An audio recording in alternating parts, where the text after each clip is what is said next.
Robbie Young, que fue un locutor, se dedicó totalmente a hablar de eso. Él empezaba a buscar pistas, él pasaba toda la discografía, pero lo censuraron. Después fue con Henry Truby, que Henry Truby era como que el encargado de la Research Linguistic Research de la Universidad de Miami. De la Universidad de Miami, del laboratorio. Henry Truby era un gran experto en reconocimiento de voz por espectrómetro. Quería reconocer las dos voces de los dos Paul McCartney. Entonces, uno de los mayores logros de Henry Truby era que podía reconocer. Él ponía un bebé, el llanto de un bebé, lo grababa y 20 años después podía relacionar el llanto con el adulto correspondiente a ese llanto. 20 años después. Entonces, no había ningún fallo para Henry Truby. ¿Qué era lo que él hacía? Descomponía el sonido en algo más simple y trataba de sacar como la huella dactilar del sonido, ¿no? De la voz, en este caso, que es una característica intrínseca. Una huella digital es única, tú sabes, en todos los humanos. Entonces, él lo quería hacer con la voz. Él quería sacar una huella dactilar de la voz. Henry Truby es algo mucho más allá del tono, mucho más allá del timbre. Muy complejo. Sí, es diferente en cada persona, ¿no? Por muy parecida que seamos, por muy imitación, es muy, muy, muy diferente. Este locutor le pidió al experto que hiciera el estudio y que se basara en la discografía de los Beatles, ¿no? Que agarrara lo primero y después que agarrara lo supuesto las supuestas discografías para después de la teoría, ¿no? Para encontrar una teoría. Truby pasó horas, Mario, horas escuchando y su conclusión esa fue: no hay manera que estas personas sean las mismas. Henry Truby dijo: no hay manera que estas dos personas sean la misma persona, un experto. En realidad, un experto que se puso a escuchar, un experto que ha tenido premios por lo que ha hecho, dijo: no puede ser que estas personas sean las mismas, ¿no? Todas mis investigaciones indican que estas no pueden ser la misma persona, ¿no? Robbie le pidió que expusiera su informe en televisión.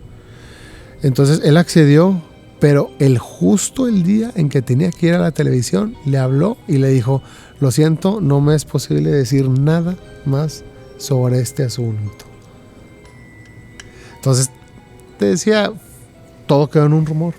Ya nadie le dio hilo a este tema. Pero hay unos estudios de esta Gabriela Carlesi y Francesco Gavazzeni, que tenían su mentor, que era Giovanni Pierucci.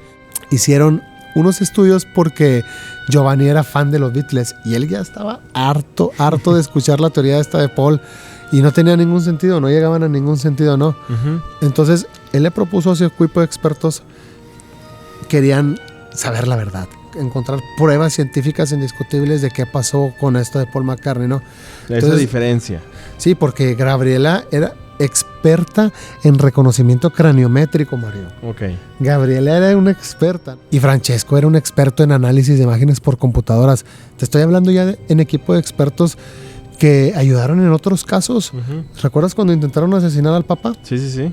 En varias ocasiones. Sí, y también el del monstruo de Florencia. Estos chicos ya habían trabajado en estos casos. O sea, es gente reconocida que decidieron trabajar en el caso Paul McCartney, ¿no?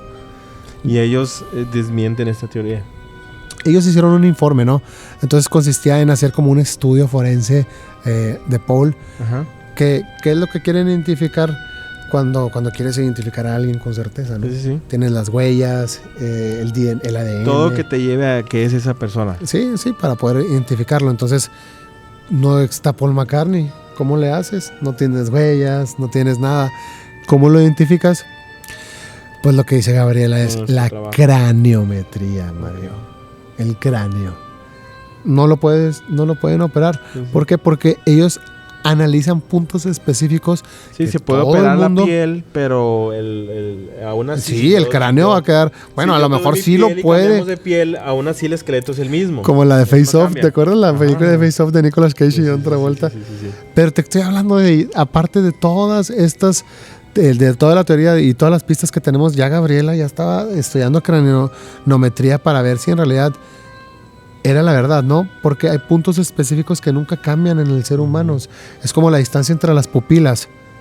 la distancia entre las pupilas, la intersección entre la nariz y las cejas, el punto aquí donde la base de la nariz se separa del labio superior. ¿Te acuerdas que hablamos de eso? Que esto es único, este punto.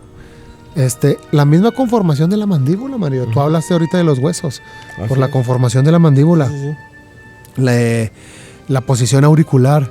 Entonces, Gabriela calculaba la forma de los cráneos. Esa es la ciencia, ¿no?, más sofisticada del mundo. Es una ciencia muy, muy sofisticada. Y la utilizan mucho en cuando quieren saber cómo eran aspectos de diferentes, por decir, cuando han encontrado esqueletos del Homo sapiens o diferentes. Sí, claro. Así determinan cómo eran realmente, ¿no? Sí, es lo que te digo. Esto es mucho más, podríamos decir, certero, porque es ciencia exacta, ¿no? Gabriela podía decir que iba a tardar 2 minutos en demostrar si ese Paul McCartney era la misma persona o no. O es la misma persona de siempre, ¿no? ¿Y tú qué dices, Luis? Ay, pues es que hicieron demasiados estudios, formaron todos los grupos de antes y después de 1966. ¿Por qué esa fecha? Porque existe la falla. Existe la falla, pero es muy extraño. Ese es el rumor, ¿no? El rumor de 1966. En todos los discos, por ejemplo, el primer disco, que es el Robert Soul, que dicen que en realidad se iba a llamar Robert Paul, que es como Robert Paul de goma, Robert Paul. Pero a George se le hizo muy... Porque así le decía Ringo. Ringo le decía Robert Paul a este falso Paul McCartney de goma. No lo querían. No, y ahí John dijo, esto es perfecto para el disco, entonces le iba a poner Robert Paul. Y George dijo, no, es muy obvio, vamos a ponerle Robert Soul. Entonces, dice que por eso es la teoría de los testamentos, que por eso se llama Robert Soul. Y estamos viendo desde la perspectiva de Paul McCartney, desde la tumba hacia los integrantes de la banda, porque nadie estuvo en el funeral. Pero obviamente el Robert Soul salió antes de 1966. Entonces, por eso te digo que empiezan a haber esas dudas y discrepancia, ¿no? Entonces sabemos que en 1966 los Beatles dejaron de tocar. Ajá. Eso sí está registrado, ¿no?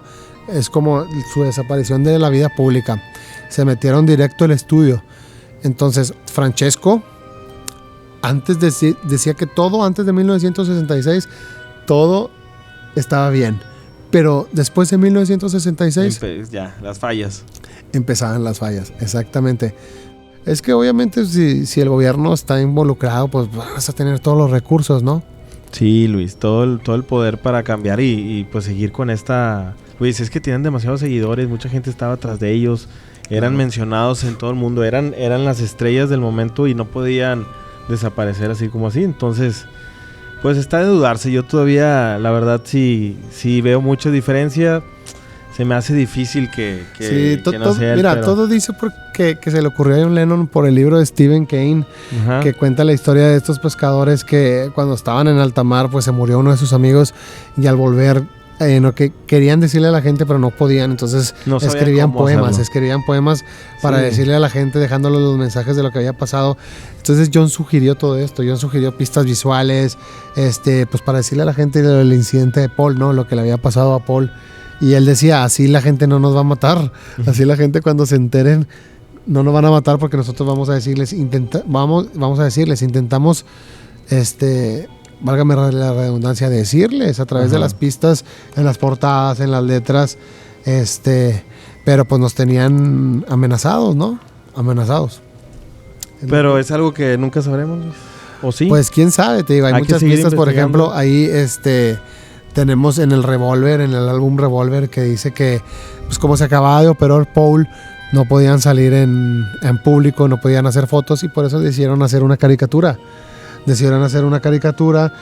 Lo nombraron así porque dice que Paul había entrado en estas revolving doors, que es como unas puertas giratorias, porque pues ya no estaba aquí y estaba saliendo Paul y estaba entrando Foul.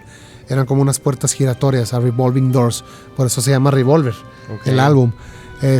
Utilizaron un dibujo porque te digo que pues el nuevo Paul McCartney estaba recién operado, Foul estaba recién operado, que era William Campbell. Entonces pues no podían hacer fotografías sobre esto, porque, ¿no? Se iba a notar. Entonces, de hecho ahí dice el libro que le sale por la oreja, le sale como un pequeño duendecito un pequeño... ¿Hay imágenes de eso? Sí, hay imágenes de eso, que le sale un pequeño dondecito que dice que escuches más de cerca, que escuche más de cerca a las pistas. Y arriba de la cabeza de Paul tenemos una mano, que es el gesto final que hacen los sacerdotes cuando bendicen el cuerpo en los funerales, ¿no? Y la tenemos arriba de la mano de Paul McCartney. Okay. Y obviamente Paul McCartney está mirando hacia otro lado. Paul McCartney está mirando hacia otro lado, hacia donde están mirando ellos, haciendo referencia a que no es parte de ellos, ¿no? Entonces te digo que John Lennon empezó a dejar muchísimas pistas y George Harrison como que le empezó a dar ansiedad, se puso a poner ansioso porque decía, nos van a descubrir, por ejemplo la canción Taxman, que dice que hablaba en realidad del taxidermista, que es a donde todos vamos cuando fallecemos, ¿no? Que es el que nos prepara para el funeral. Taxman, tienes ahí Eleanor Rigby, muchísimas cosas.